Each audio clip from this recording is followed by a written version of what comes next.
वालेकुम प्यारे बच्चों, आप सब कैसे हैं। उम्मीद करती हूँ आप सब खैरियत से होंगे। सबसे पहले आप खोलिए अपनी कॉपी, फिर निकालिए सफ़ा नंबर 17, फिर लिखेंगे तारीख, पेंसिल फेरिए और लिखिए। आज हम पढ़ेंगे दो हर्फी अल्फाज। तो एक हर्फ,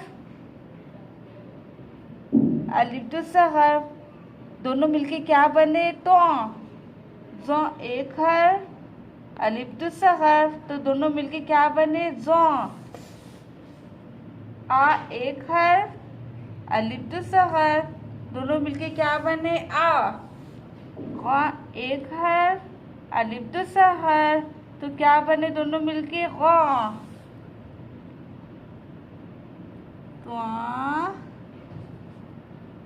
तो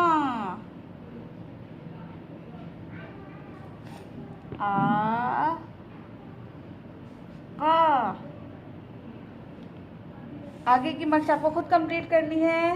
ओके, अल्लाह हाफिज़।